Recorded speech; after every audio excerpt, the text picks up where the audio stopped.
শুভ সকাল বন্ধুরা, মিষ্টিস ফ্যামিলির একটি নতুন ব্লগে তোমাদের সবাইকে ওয়েলকাম। তোমরা যে যেখান থেকে আমার ভিডিও দেখছো, আশা করছি সবাই ভালো আছো, আর আমরাও বেশ ভালো আছি। আজ হলো শুক্রবার, আর এখন ঘড়িতে সময় হচ্ছে সকাল 7টা মতো। আর এখন থেকেই কাছে দূরের সমস্ত বন্ধুদের সাথে নিয়ে ব্লগটি শুরু করলাম। তোমাদের সবাইকে আমার ব্লগের সঙ্গে থাকার জন্য অনুরোধ রইল। তোমরা আমার ব্লগটি পুরো দেখো, আশা করছি তোমাদের ভালো লাগবে। সকালের দিকে ঘুম থেকে উঠে ফ্রেশ হয়ে রেডি হয়ে নিয়েছি। আজকে ছেলের স্কুলের লাস্ট ডে, এরপর ওর স্কুলে না উইন্টার ভ্যাকেশন শুরু হয়ে যাবে, সামনেই তো ক্রিসমাস। আর আজকে লাস্ট ডেতে কোনো ক্লাস কিছুই হবে না। ওরা যে প্রজেক্টের কাজগুলো করেছিল সেটা নিয়েই একটা এক্সিবিশন আছে। সমস্ত ক্লাসের বাচ্চারা তো অনেক অনেক জিনিস তৈরি করেছে প্রজেক্টের জন্য, সেটাই স্কুলে আজকে এক্সিবিশন, তাই আমাদের ইনভাইট করেছিল সেগুলো দেখার জন্য। সকাল 7:30টার মধ্যে ছেলেকে নিয়ে স্কুলে পৌঁছে গেছি।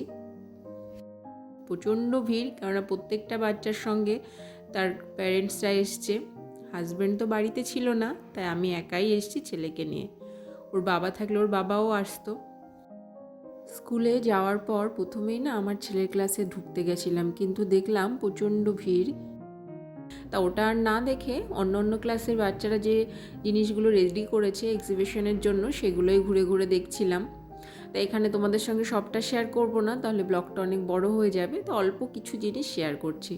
তো দেখো কি সুন্দর জিনিস বানিয়েছে প্রত্যেকটা বাচ্চা। অবশ্যই তাদের বাবা মায়েরা হেল্প করেছে, না হলে তো ওদের দ্বারা সম্ভব নয়, তাই না? আমি যেমন আমার ছেলের জিনিসগুলো তৈরি করে দিয়েছি সেরকমই। তো দেখো এবার LKGতে চলে এসেছি ছেলের ক্লাসে, আর এটা আমার ছেলে বানিয়েছে। এটাও স্কুলে বসেই করেছে এই কাজটা। আর এই যে স্নোম্যান, তারপরে এই চাইনিজ লন্ঠন, এগুলো তো আমি রেডি করিয়ে দিয়েছিলাম, তোমাদের তো আমি আমার আগের ভিডিওতে শেয়ার করেছি। তো এটা হলো ওর ক্লাসরুম, LKG ক্লাস। তো এখানে ওরা যা যা তৈরি করেছে সব কিছুই আছে। প্রত্যেকটা বাচ্চার প্যারেন্টসরাই সেটা ঘুরে ঘুরে দেখছিল, ভালোও লাগছিল। এত সুন্দর করে সব কিছু ওখানে সাজানো ছিল। তো তারপর ওখানে স্কুলে ছিলাম প্রায় 2 ঘন্টা মতো। 9:30টার দিকে বাড়ি চলে এসেছি।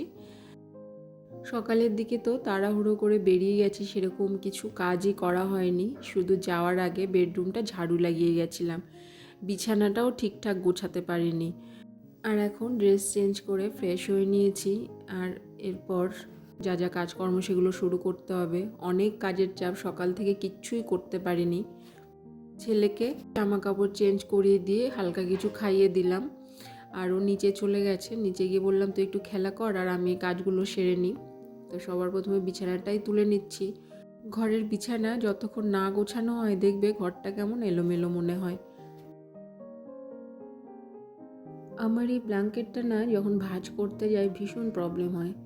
এমনিতেই এটা অনেকটা বড় আর মোটা, সেজন্য একটা আলাদা ওয়েট আছে, আর তার উপরে কভারটা পরিয়ে দিয়েছি তো আরও ভারী হয়ে গেছে। ব্ল্যাঙ্কেট ভাঁজ করাটা না একটা সত্যি কষ্টের ব্যাপার হয়ে দাঁড়িয়েছে। আর কভার না পরালে তো ব্ল্যাঙ্কেট খারাপ হয়ে যায়, ওই জন্য বাধ্য হয়ে কভারটা পরাতেই হয়েছে। সকালের দিকে তো বেডরুমে ঝাড়ু লাগিয়ে গেছিলাম, অন্য ঘর ঝাড়ুও লাগানো হয়নি।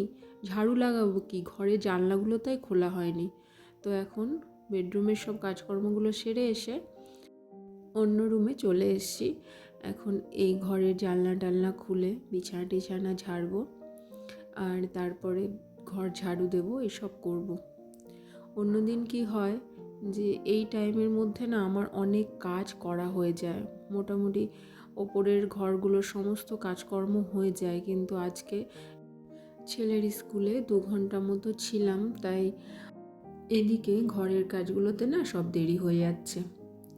এমনিতে শীতের দিনের বেলা অনেক ছোট হয়, তার উপরে আমার তো একাই সব দিকটা দেখতে হয়, সমস্ত দিকগুলো সামলাতে হয়। তো সেজন্য না যখন বাড়ি এসে কাজ শুরু করেছি শুধু মনে মনে ভাবছি যে কতক্ষণে এই সমস্ত কাজ শেষ করে রান্নাঘরে যেতে পারবো। রান্না বান্নার কাজটাও তো অনেকটা বড় কাজ, সবাই কি খাবে কি না সেগুলো ভেবে চিনতে সব কিছু গুছিয়ে ঠিকঠাক করে করতে হয়। আর রান্না বান্নার কাজটা যখন দেখবে করা হয়ে যায় তখন মনে হয় যে না, অনেকটা রিল্যাক্স লাগে, মনে হয় যেন যে একটা বড় কাজ আমার হয়ে গেল। কিচেনে চলে এসেছি, ওপরের কাজকর্মগুলো মোটামুটি কিছুটা করে এসেছি। আরও কিছু কাজ আছে যেগুলো ভেবেছি কি যে রান্না করে গিয়ে তারপরে যদি দেখি যে সময় হাতে আছে তখন করব।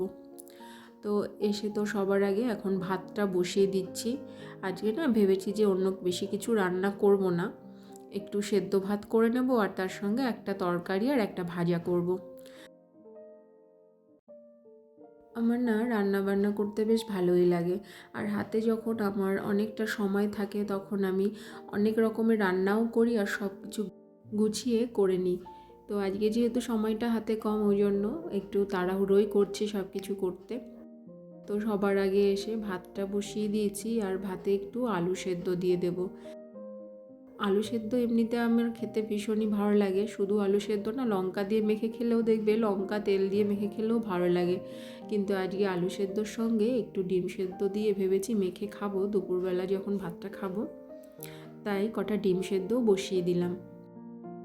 একদিকে ভাত হচ্ছে আর একটা দিকে তো ডিম সেদ্ধ বসিয়ে দিলাম। আর আজকে এনেছে কাতলা মাছ, সেটাই দিয়েই ভেবেছি আলু ফুলকপি দিয়ে তরকারি করব। আর একটু কুমড়ো কেটে নেব, একটু কুমড়ো ভাজা করব। তো তরকারিগুলো সব কেটেও নিয়েছি। ভাত হতে হতে মাছ ভাজাও হয়ে গেছে। তো ভাতটা হয়ে গেছে, ভাতটা উপর দিয়ে তারপরে এখন তরকারিটা বসিয়ে দেব। ফুলকপিটা না আগে আমি একটু ভেজে রেখেছিলাম, এখন আলু কষিয়ে মশলা দিয়ে তার মধ্যে ফুলকপিটা ছেড়ে নেড়ে চেড়ে জল দিয়ে দেব। এই আলু ফুলকপি মাছ দিয়ে খেতে দেখবে ভালো লাগে। আমি তো প্রায়ই করি, শীতের সিজন এই টাইমটা তো ফুলকপি, ওলকপি, বাঁধাকপি সব খুব ভালোই পাওয়া যায় আর খেতেও ভালোই লাগে। আর তারপরে এখন কড়াইতে একটু রসুন ফোড়ন আর শুকনো লঙ্কা ফোড়ন দিয়ে কুমড়োগুলো ছেড়ে দিলাম। রসুন ফোড়ন, শুকনো লঙ্কা ফোড়ন দিয়ে কুমড়ো ভাজা করে দেখবে ভালো লাগে খেতে। আর এই কুমড়ো ভাজা করলে না, কুমড়ো বেশি গলে গেলে না ভালো লাগে না, ওই জন্য একটু ধরে ধরে ভাজতে হয়, নাহলে কুমড়োটা না গলে যাওয়ার ভয় থাকে, গলে যেতে পারে আর কি। সেজন্য অনেকটা টাইম ধরে ধরে কুমড়োটা ভাজা করতে হয়। আর আমি এইভাবেই করি, দেখি যে কুমড়োটা অতটা গলে না, একটু শক্ত শক্ত থাকে কিন্তু ওইদিকে আবার সেদ্ধ হয়ে যায়। তো রান্না বান্না কমপ্লিট করে ওপরে চলে এসেছি। বলছিলাম না কিছু কাজ বাকি আছে, কাজ বলতে এটাই ছিল, দুদিন আগে বেড কভার দুটো ধুয়েছিলাম, সেগুলোটা পড়েই ছিল, ভাঁজ করাও ঠিকঠাক হয়নি আর ঠিক মতো জায়গায় রাখাও হয়নি। তো সে বেড কভার দুটো ভাঁজ করে রেখে দিলাম জায়গা মতো। তো এখন ঘড়িতে সময় হচ্ছে 12:30 মতো। তো ভাবলাম যে আর 10টা মিনিট একটু কাজ করে নিই, তারপরে গিয়ে নয় ছেলেকে স্নান করাবো। তো এই ঘরের আয়নাটা না অনেক দিন মোছা হয়নি, শোকেসের আয়নাটা, তাই কলিন দিয়ে শোকেসের আয়নাগুলো একটু মুছে নিলাম। আসলে এই ঘরটায় তো খুব বেশি থাকা হয় না, আর এই ঘরের আয়না খুব বেশি ইউজ করাও হয় না। মাসের মধ্যে 2-3 বার কলিন দিয়ে পরিষ্কার করে রাখি, তাতেই পরিষ্কার থাকে। তা গত 15 দিন এটা না আর পরিষ্কার করা হয়নি। আসলে বেডরুমে যে ড্রেসিং টেবিল, ওই আয়নাটাই দেখবে আমি প্রায় দিনই চেষ্টা করি মুছে রাখতে, ড্রেসিং টেবিলটা পরিষ্কার রাখতে, ওটা যেহেতু সবসময় ব্যবহার করা হয় ওই জন্য।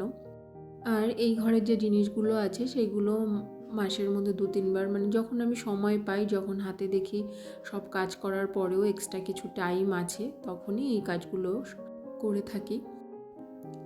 অনেকটা তাড়াহুড়োর মধ্যেই কাজগুলো শুরু করেছিলাম দিনের শুরুতে, সংসারের যে কাজকর্মগুলো, কিন্তু দেখো সময়ের মধ্যে সব কাজগুলোই একের পর এক সুন্দর করে গুছিয়ে করে নিতে পেরেছি। এখন আর অন্য কোনো কাজ করব না, ছেলেকে স্নান করানোর টাইমও হয়ে গেছে।